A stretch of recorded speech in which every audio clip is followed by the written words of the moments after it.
ناو خود مازن دلوان ابروکم وگی تیمی پارزر چالاکوان و روزنامه‌وان بادینان را بویم تمیز کردن اوی قرارا دادگاه جنحا دشت هولیر کس نزان دای در حق بردان آب مرج یا بجین افراشرت یا وان پنج چالاکوان دورا شلاد زی اوید که هاتینه زندانی کردن بدا خواه المانگا شش وره ما اف داخوازیه پیشکشی دادگاهی کربی کو بهنه بردان مرج بدا خوا او گیرو کرنه و دست کرنه گل ما و گل دادگاه و گل امان چالاکوانا بدا خوا ششی نه دادگاه جنحا کس نزان یا دشت هولیر بریار دا به رد کرنه اوی داخوازی آوان چالاکوانا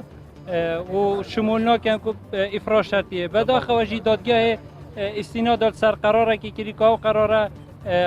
که ارهابیه ارهاب جی قانون که تایبت خو هی و اوجی گوره ماده ایک یا 21 یا جماره 21 سال 2003 هاتینه حکم کردن یعنی حکم وانا و قانون به هاتینه زندانی کردن گلو قانون که دادگاه دشت هولیر کس نزان استناد سر کردی دو قانون لیک جدانه جبر هندی مدید که اوه غدر که مازن الوان چالاکوانا تیتا کرن وان روزنامه وانا تیتا کرن ابروکه که تیم پارزران امرا بویم لایحه که تمیزی تقدیمی دادگاه جنایات هولیر بصفت تمیزی کرد هیوی دارم او دادگاه جنایات اوه خلط یا دادگاه جنحی کفتیتی دا چاره سر که تو اوان چالاکوانا بردتن مرج داواکاریەکەتان قبول کرا؟ تأکید داواریا ما قبیل کرو ابروکەمە لایحە تەمیزیجی تقدیم کردیا. ئاگداری بارد و پرۆشتەوان وە لە ماوەی ڕابرداوای ئەویان کردێتە گوازن بۆ تەکساسی گەورەی سلێمانی ئەوە چی بەشی؟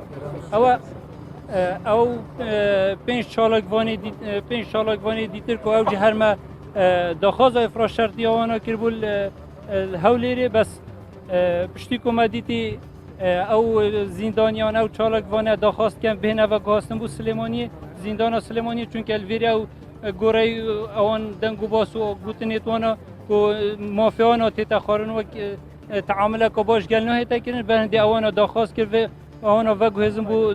زندان چاکسازیال سلیمانیه داواکان قبول کرا بو سلیمانی؟ حتی وگو را گرتی نفر کریه بس ایشالا بردامی سر و حتی گهیتا